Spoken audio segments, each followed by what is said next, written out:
Shalom. Call halal Yahweh Ba'Shem Hawashai Ba'Shem Rakak Wadash. Double honors unto the apostles, double honors to the elder bishops.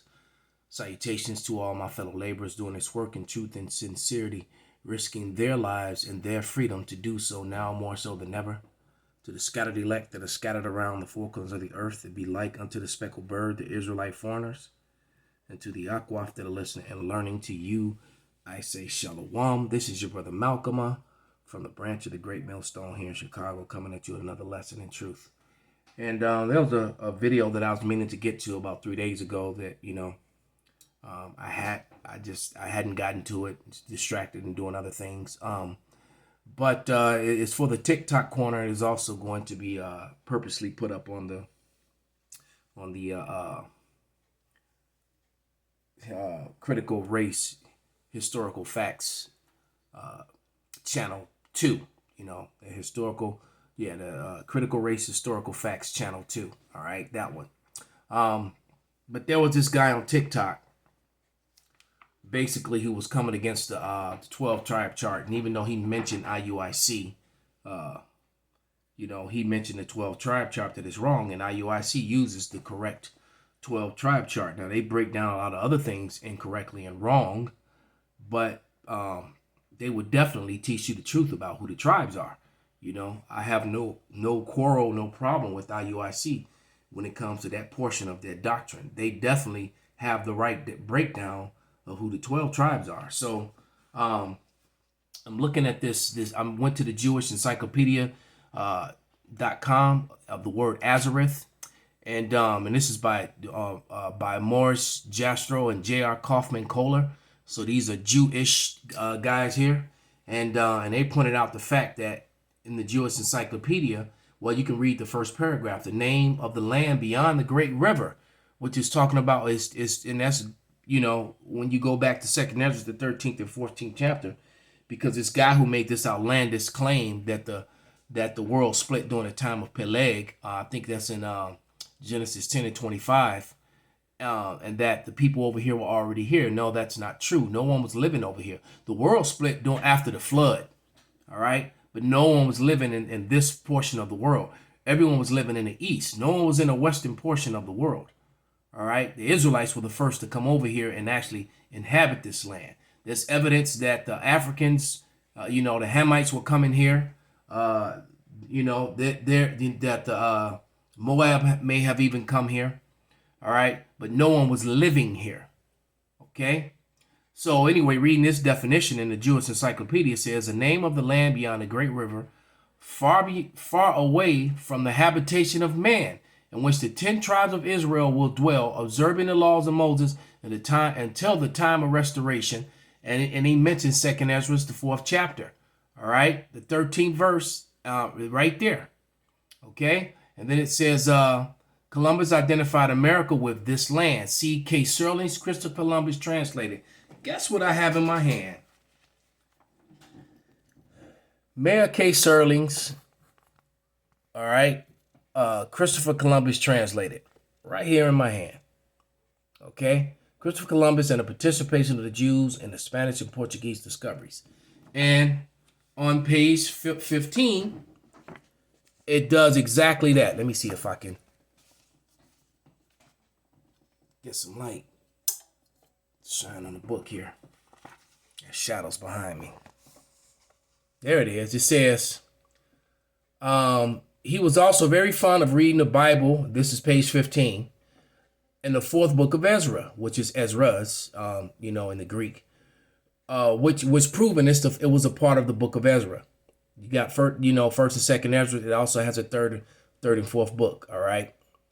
And it says, which was probably written by a Jew. No, it was, who lived outside of Palestine, according to his own assertion, the incentive that implied him to plan his discoveries, not for the love of science, but the interpretation of the prophecies of Isaiah.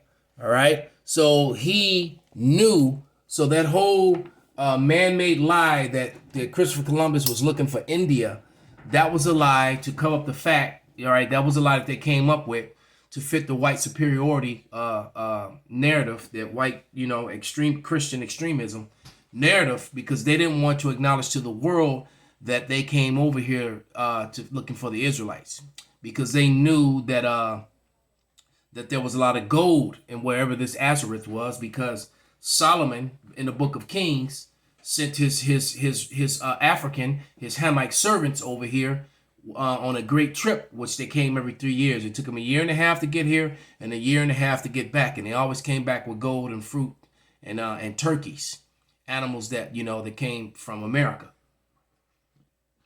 So there's physical evidence of that, and the Israelites went to that land.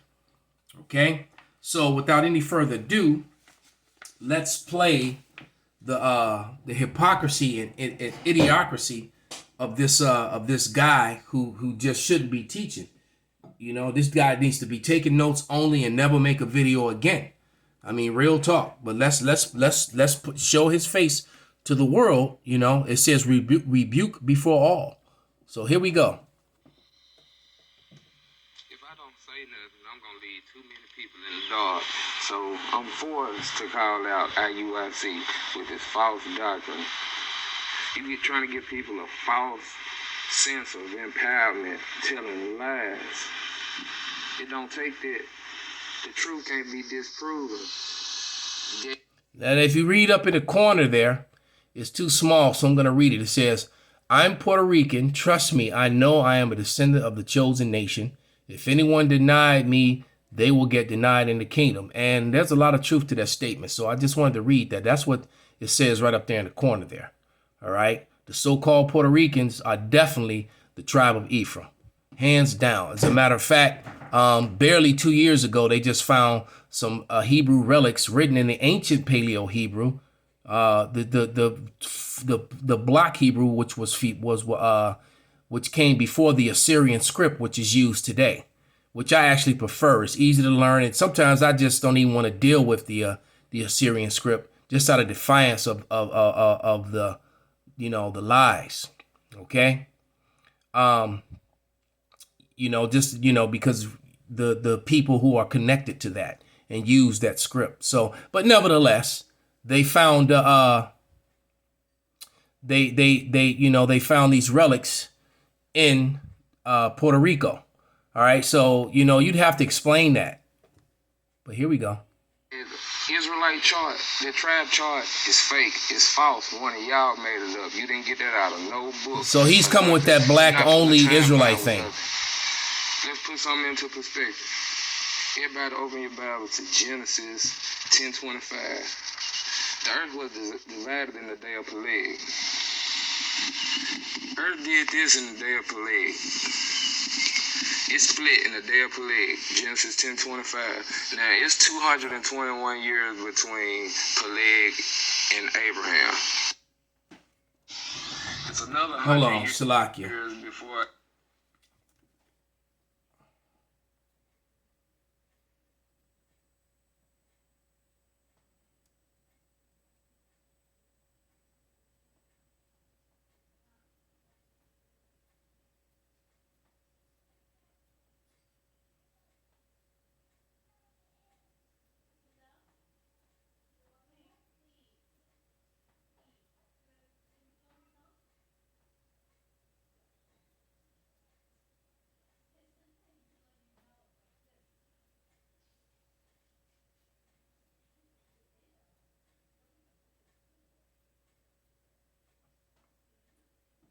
Salakia, someone was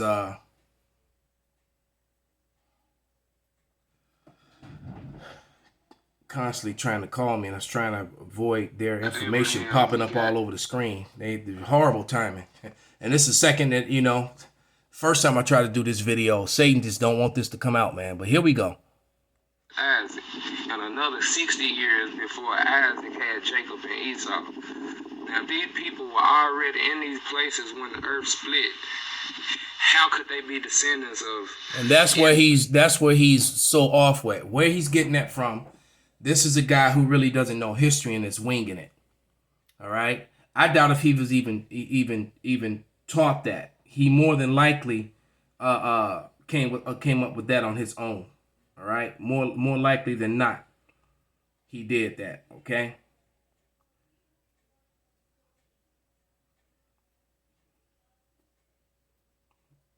All right, Salakia. So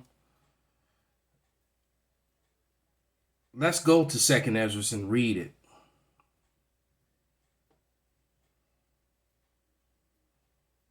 This is Second Ezra 13,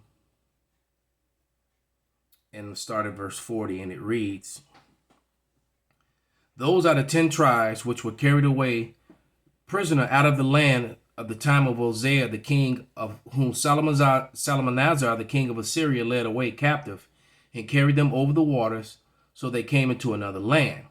But they took counsel among themselves that they would leave the multitude of heathen and go forth further into a further country where never mankind had dwelt. So they chose to leave from among the heathen that they were among in what the world ignorantly refers to as the Mideast.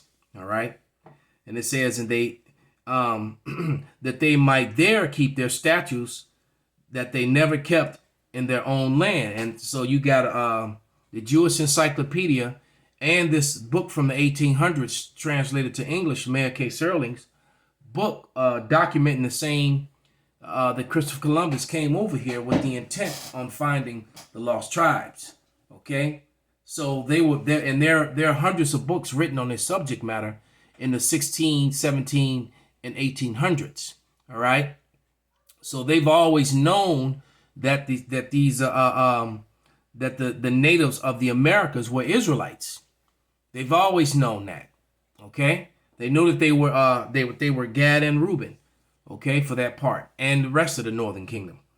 All right, but it's specifically in North America.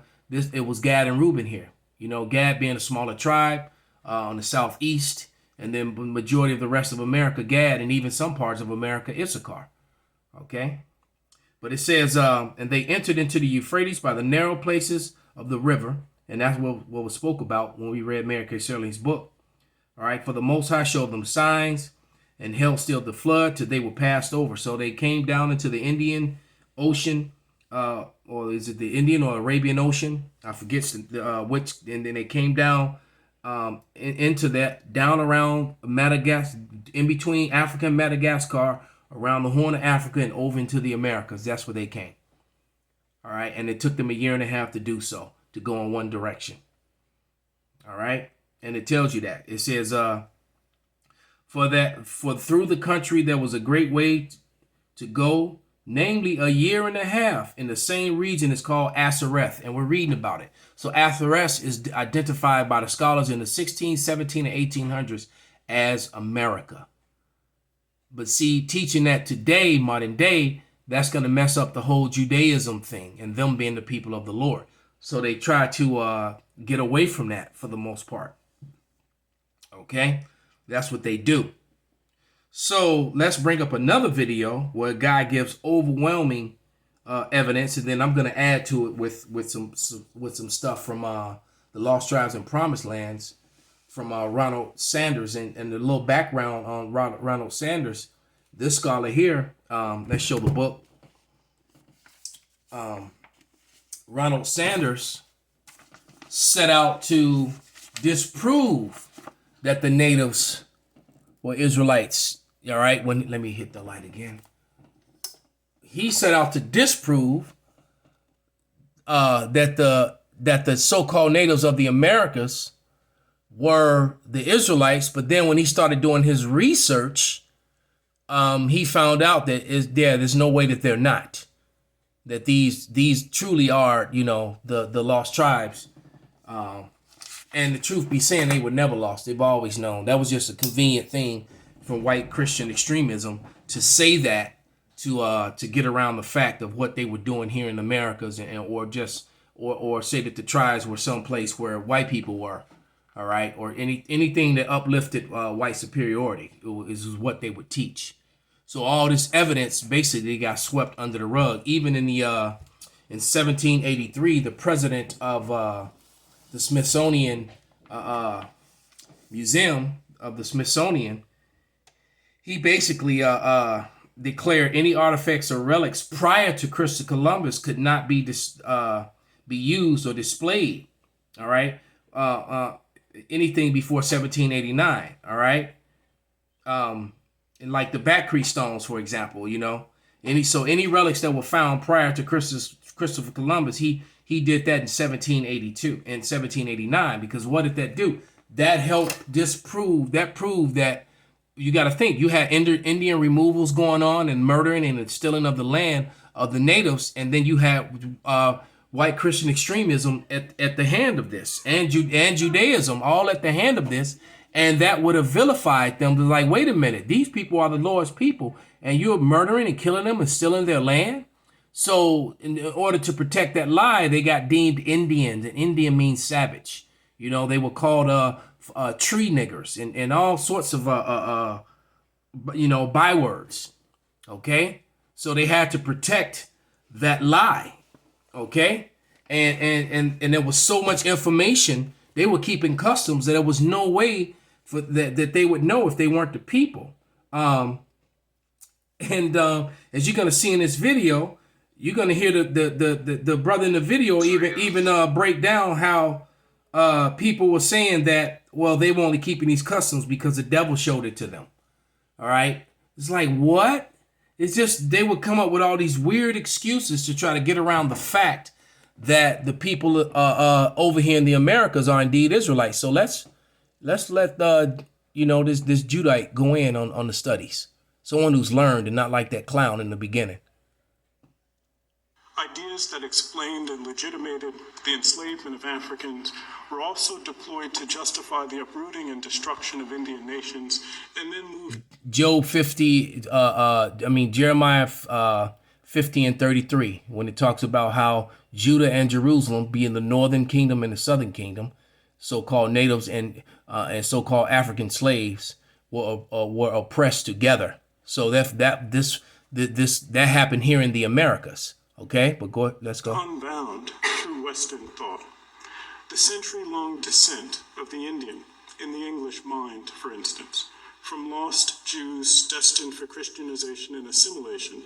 That's Romans 9:26. We're going to read that. For extinction, was one branch of a body of social ideas that transformed the intellectual and institutional cultures of Europe and the Americas. Those ideas had histories. Christians believed Indians to be a lost tribe of Jews. Catholic missionaries in the Spanish colonies, like their Protestant peers, and the ones that did got silenced. All right, those books got put on the shelf. Felt compelled to address the lineage of Indians, which had consequences for Christians' relationships with Native Americans. See? Early Spanish invaders looked for resemblances between Indian cultures and Judaism, and commonalities between indigenous languages and Hebrew.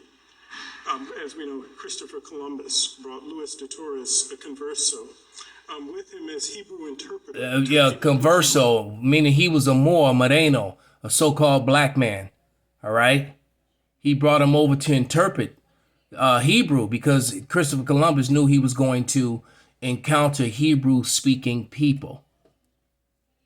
Meet on the other side of the world. By the 1560s, Spanish clerics were debating whether Indians were descendants of one of the lost tribes of Israel, or if perceived similarities to the Jews were products of a satanic manipulation. You hear that garbage? Domine Johannes Megapolensis encountered an elderly Indian woman who was likely Mohawk, and who repeated part of the Iroquois creation story, which included, in fact, the story of a divine feud between two brothers. Domine Megapolensis took this as a variant of the story of Cain and Abel, and further evidence of the Jewish heritage of the Indians. Product of his we would say Israelite heritage, not Jewish heritage. Jewish is made up. The suffix ish means to be like. Okay, it wasn't the 12 tribes of Jewish, it was the 12 tribes of Israel. All right, so I'm just gonna read a portion of from the Lost Tribes and Promised Lands, an encounter with Francisco. All right, and I'm gonna start on page 364. Let's see. I'm gonna start on page 364. Right here about where it says waving a banner high in the air. All right, because they went on a boat ride, and it says waving a banner high in the air. Can we see that through the camera? Oh, there it is. Yeah, you can't see it.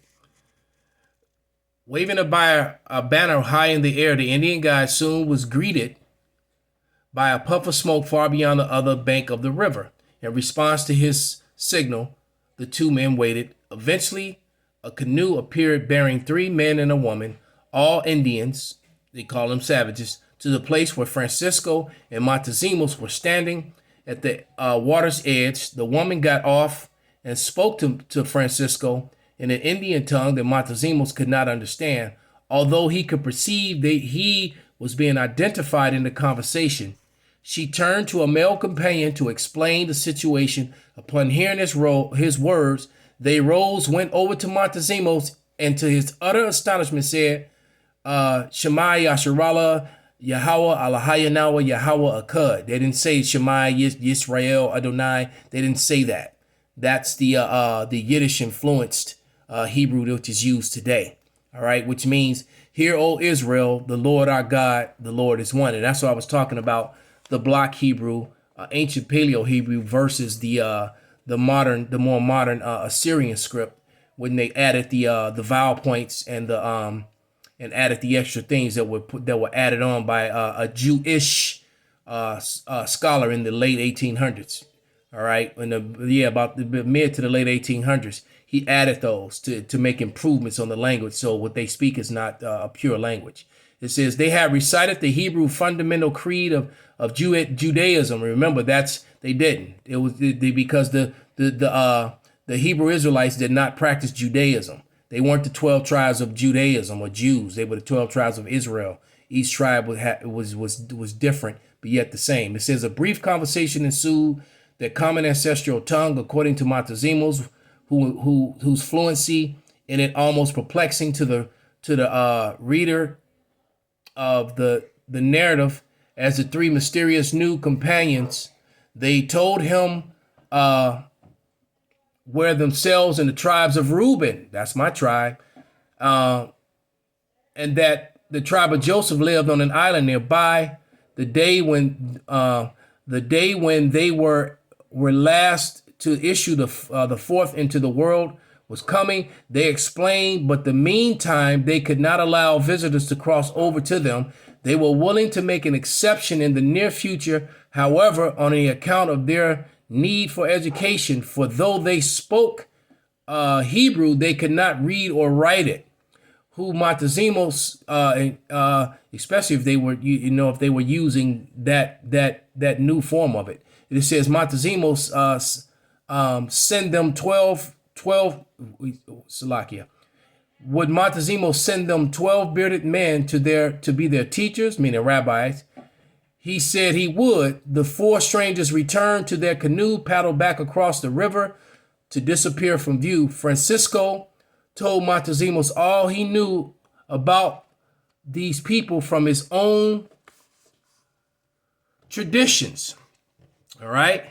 His ancestors, their eternal shame, all right, had indeed made war on them and persecuted them. All right, so we went through these curses. These are the curses of Deuteronomy as punishment. All right, though, and the curses that are upon us. I mean, look at the headline news. Look at what's happening in Chicago as lately. All right, those are the curses that will befall the Jews, not the Israelites. Not everyone. Okay, and not the Jewish, because those curses aren't upon them because they're not the people. All right, it says, only the sources of his tribe have perceived that they were a special people. All right. So he's telling him that the witches, this heathen is telling him that these the witches in his tribe that knew that the Israelites, that these people were special. Only the sorcerers of his tribe have perceived that they were special people and had given warning that they should be left alone. The God of these children of Israel, not Jewish, the God of the children of Israel is the true God, they had said, and everything inscribed in their tablets is true. At the end of days, which we're near, or which we're in, they will be lords over all nations of the earth. And that's exactly what's going to happen. All right. And that's why they've hid this history the way that they have. So with that, I want to give all praises, glory, and honor unto Yahweh by Hashem Now Shai, by Hashem Rakakwadash, Wa Ababa Kwam Yasharala Shalom.